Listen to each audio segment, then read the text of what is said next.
यो WhatsApp guys, कैसे आप सभी लोग। Welcome back to my channel Gyan Mitra. तो आज हम फिर से शुरू करने आ रहे हैं हमारी क्लास 10th के इंग्लिश बुक फर्स्ट फ्लाई का chapter number first, a letter to God. तो ये हमारी इस चैप्टर की लास्ट वीडियो होगी। इसके बाद हम इस चैप्टर के आगे वाली पोएम करेंगे, dust of snow and ice and water. तो इस वीडियो में हम मतलब पिछली वाली वीडियो में हमने 5 एक्स्ट्रा क्वेश्चन आंसर्स देख लिए थे, और इस वीडियो में हम हमारे बचे हुए 3 एक्स्ट्रा क्वेश्चन आंसर्स देखेंगे, और उसी के साथ हमारे चैप्टर भी कंप्लीट हो जाएगा। तो देखते हैं हमारा 6th, 7th और 8th क्वेश्चन आंसर्स क्या है। 6th, how do you think did the postmaster feel when he received the Lencho's letter? आप क्या सोचते हैं कि जब पोस्टमास्टर ने लेंचो का दूसरा लेटर पढ़ा तो उसे कैसा महसूस होगा? What do you think he should have done? आप क्या सोचते हो कि उसने फिर क्या करा? Answer, when Lencho open the letter he found only 17 pesos in it. जब लेंचो ने लेटर को खोला तो उसने 70 पेसोज उसके अंदर पाए। He thought that God could not have made this mistake. वो सोचता है, मतलब लेंचो सोचता है कि भगवान ऐसी गलती नहीं कर सकते। He believe that the post office employed had cheated him. और वो विश्वास कर लेता है, believe that the post office employ had cheated him. वो विश्वास कर लेता है कि भगवान ऐसी गलती नहीं कर सकते, तो पोस्ट ऑफिस के एम्प्लॉयज है ना, उन्होंने मेरे साथ चीटिंग करी है। So he wrote another letter to God complaining that the post office employees were a bunch of crooks. तो वो एक दूसरा लेटर लिखता है भगवान को, उसमें कंप्लेन करता है कि जो पोस्ट ऑफिस के एम्प्लॉयज है, they are a bunch of crooks, मतलब वो बहुत बड़े चीटर हैं। The story does not tell us what the post master felt when he received the second letter. इस स्टोरी में हमें ये नहीं बताया गया है कि पोस्ट मास्टर को कैसा महसूस होता है जब वो सेकंड लेटर रिसीव करता है।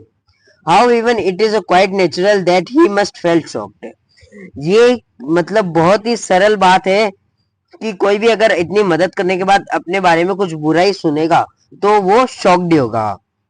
It is impossible that he realised there something even God instant are misunderstood.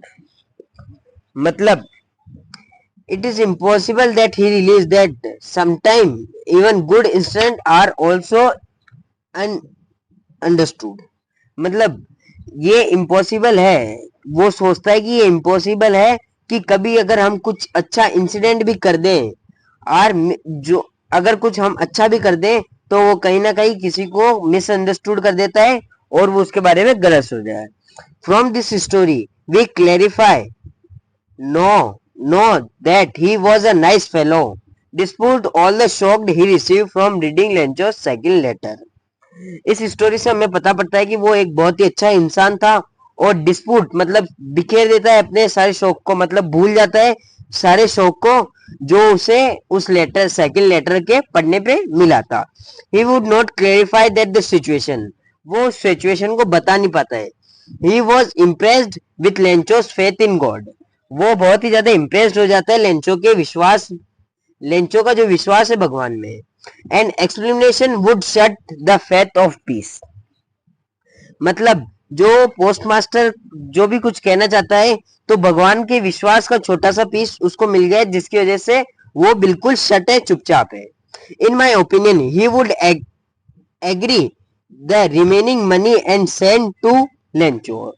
मेरे ओपिनियन से मैं ये कहना चाहता हूँ कि वो एग्री हो गया होगा उस मतलब जो 30 पैसे उसने मांगे थे उसके लिए द रिमेनिंग मनी के लिए, and send it to Lencho, और वापस लेंचो को भेज दिएगा। This time again through the post office, और इस बार भी उसने पोस्ट ऑफिस से भेजा है। This would kill 2 birds with 1 arrow. ये ऐसा है कि एक पत्थर से 2 चिड़िया मारना है। मतलब एक कहावत बताई गई है बीच में कि उसने उसको लेटर भी भेज दिया और उसका विश्वास भी नहीं टूटा, और उसे ये ऐसा भी नहीं लगा कि भगवान ने नहीं भेजा, किसी और ने भेजा है। Lencho's faith will remain instant and his opinion about post office employed would also change. Lencho का जो भगवान में विश्वास था वो बिल्कुल सेफ रहेगा, मतलब शेक नहीं होगा। And his opinion about post office employees would also change. और जो उसका ओपिनियन है पोस्ट ऑफिस के, वो सोचता है कि ये बंच ऑफ क्रॉक्स है, मतलब चीटर्स है, वो भी चेंज हो जाएगा। तो इसी के साथ हमारा 6th आंसर कंप्लीट होता है। 7, there are two kind of conflicts, इसे हम डिस्प्यूट कहते हैं इन दिस स्टोरी।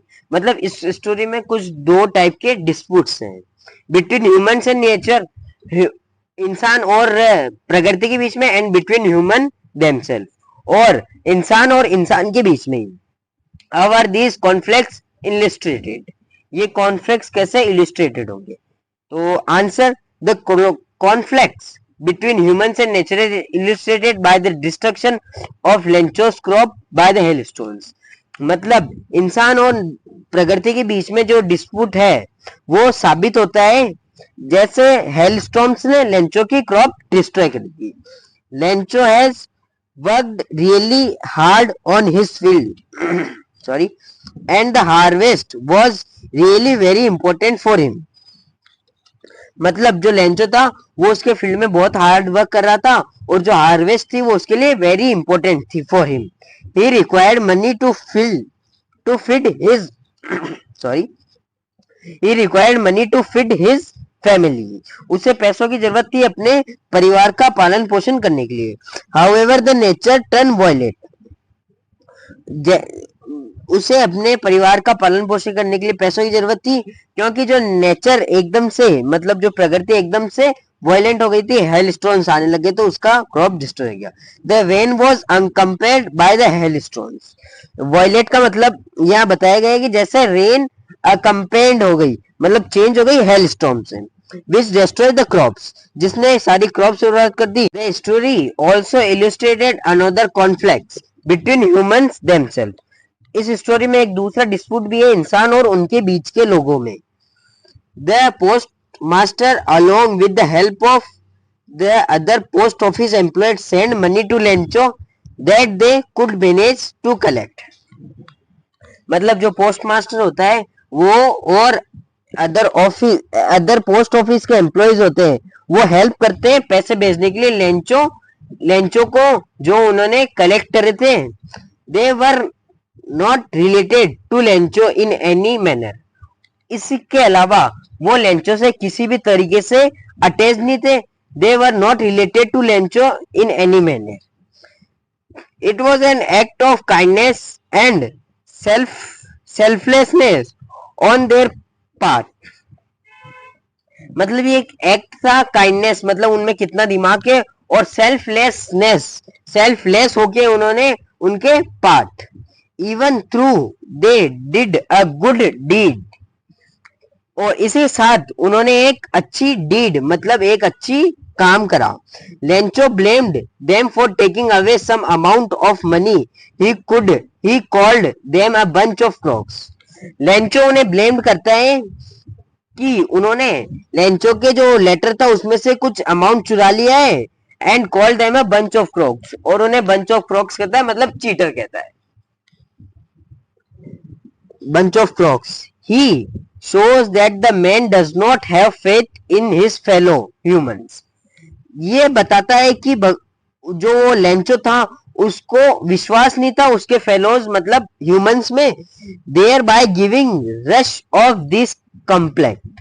और ये हमें बताता है कि कैसा रश ऑफ दिस कॉम्प्लेक्ट, और ये हमें बताता है कि इस कॉम्प्लेक्स में ह्यूमंस उनके और उनके सेल्फ में ही डिस्प्यूट रहता है। Our last question of extra question answers and also of this chapter, first a letter to God। Why did Lencho need God's help? Lencho को भगवान की जरूरत मतलब भगवान की मदद की जरूरत क्यों पड़ी? Answer, Lencho was expected a good harvest that year। Lencho ने बहुत ही अच्छी कटाई उस साल सोची थी। Like other farmers, he was expected some rain and hoped that a little drop would certainly boost his crop। Like other farmers, he also expected some rain। बाकी किसानों की तरह उसने भी कुछ रेन करी थी, सोचा था, एक्सपेक्ट कर रहा था कुछ रेन होगी। And hoped a little drop power, और उसने सोचा था कि भले कुछ ही थोड़ी सी शावर भी हो जाए, would certain boost his score, जो उसे उसकी जो क्रॉप थी उसे बूस्ट कर दे। It was evening when it began raining outside, वो इवनिंग का समय था, मतलब सायकाल का समय, शाम का समय था जब बाहर बारिश चालू हो गई। Lencho was dilated but his Joy did not last long, और लेंचो बहुत ही खुश हुआ, लेकिन जो उसकी हैप्पीनेस थी वो ज्यादा देर तक लॉन्ग नहीं टिकी। The rainfall soon turn into hello storm and destroy his crop completely. जो हेल स्टॉर्म्स था, मतलब जो रेनफॉल था वो जल्दी हेल स्टॉर्म में, मतलब ओले की बारिश में कन्वर्ट हो गया, and destroy his crop completely, और जो उसकी क्रॉप थी वो कंप्लीटली डिस्ट्रॉय हो गई। The whole valley was now covered with hail storm, जो पूरी वैली थी वो अब हेल स्टॉर्म से कवर हो गई थी। Not a leaf was visible, A sure indication of the total loss of his harvest, एक भी पत्ती नहीं दिखाई दे रही थी पेड़ पे, जो श्योरली इंडिकेट, मतलब उसे बताती कि total loss of his harvest, जो इसकी हार्वेस्ट था उसका टोटल लॉस हो चुका है। All through the loss of his crop he start settled Lencho's completely, मतलब जो उसका पूरा लॉस हुआ था उसने लेंचो को सदमे में भेज दिया था। Yet he had fame faith in God, इसके बाद भी उसका भगवान में विश्वास नहीं टूटा था, कि भगवान ने उसके ओले की बारिश करवा दिए तो फिर भी उसका विश्वास नहीं टूटा था, और अभी भी उसका विश्वास भगवान में है। A simple hated has he was, Lencho strongly believe that the God would certainly help him. A simple hatred as he was, एक सिंपल हेट्रेट थी उसके मन में। लेंचो स्ट्रांगली बिलीव, लेंचो बहुत ही ज्यादा स्ट्रांगली बिलीव करता था भगवान उसकी मदद जरूर करेंगे।